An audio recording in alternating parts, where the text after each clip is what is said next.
Welcome to the Business Blast podcast. I'm your host, Tyler Wagner. This episode is brought to you by Authors Unite.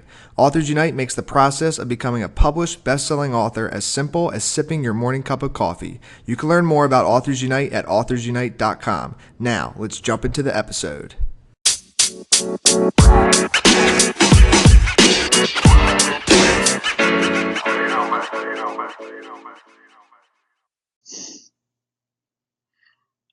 All right, everyone. Welcome back to another episode of the Business Blast podcast. I'm your host, Tyler Wagner, and today I have Patrick McGinnis with us. He's a venture capitalist and author of the 10% Entrepreneur. So welcome to the show, Patrick. Thanks for having me, Tyler. Of course. Thank you for coming on, and we'll dive right in. The first question that I have for you is, what's the best story from your life that has an underlying valuable message? So when I was a college student, I'd never left the United States, and I got a scholarship to go to Argentina and study for a year. And this was in the 90s, and I made this trip over the summertime. I stayed in Argentina, and I decided I wanted to backpack from Bogota to Colombia down to Buenos Aires by bus.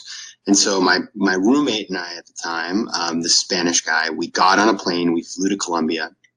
And the first part of our trip was taking a bus from Bogota to the coast.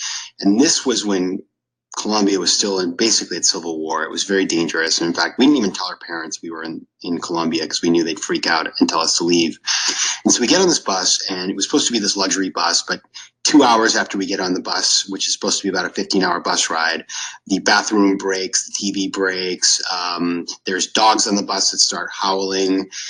Overnight, we ended up pulling off the road because we almost get in an accident, and basically we're stopped for several hours. Then the bus can't go faster than like 40 miles per hour. We are not going to make it in 15 hours. In fact, by the time we get to about hour 26, we're still not there. It's very hot, and the dogs are going to the bathroom on the floor. It was a disaster.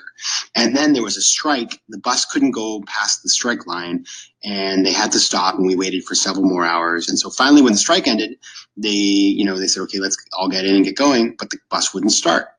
And so they told all the men to get back off the bus and push. And as I walked down the aisle of the bus, I said out loud to myself in Spanish, "No lo puedo creer," which is, I can't believe this.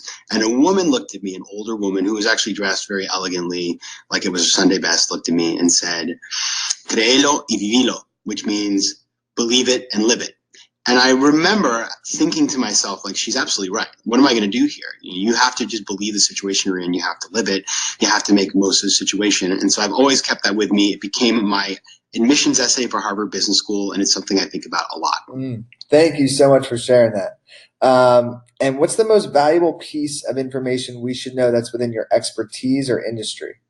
Yes, fundraising for a new venture is something that is glorified and glamorized, like as if raising money were some sort of achievement. And in fact, it's hard work to raise money. But the fundamental thing to remember if you ever raise money for a business is that raising money is not about money. It's about power. It's about control. And so the minute you raise money from an outside investor, you lose some power and control in your business, and you ultimately kind of almost have a boss. And so you want to make sure before you do that you think carefully about your partner and how much money you actually want to raise. And what's your best piece of overall business advice, so not necessarily industry specific?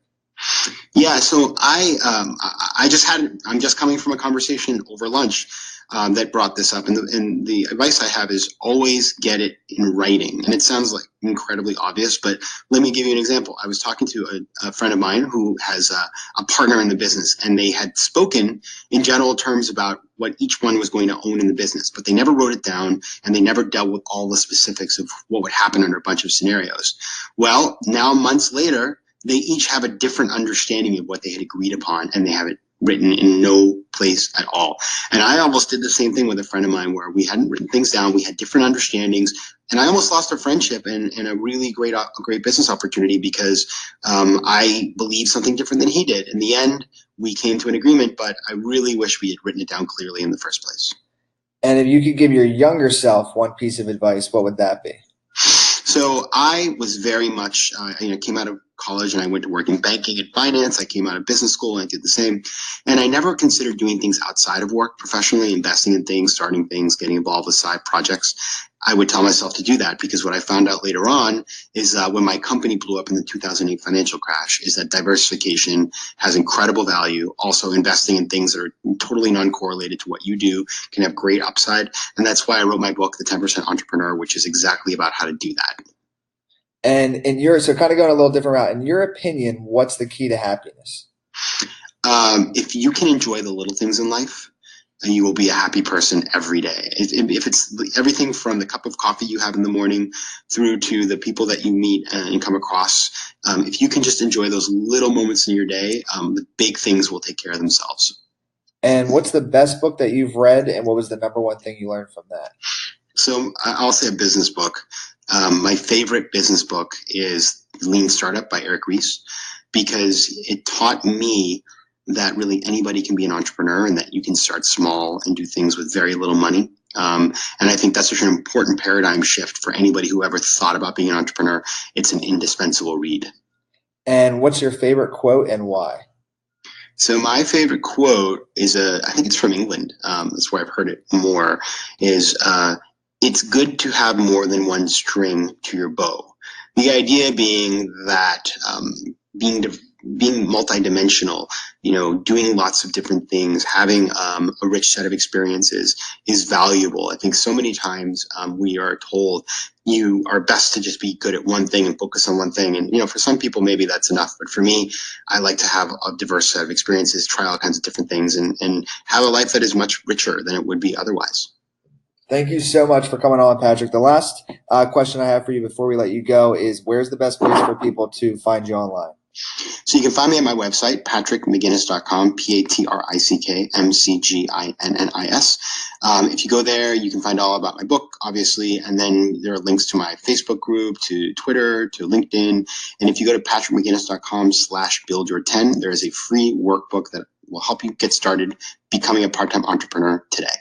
Awesome. Thank you again, Patrick. We really appreciate it. Thanks for having me.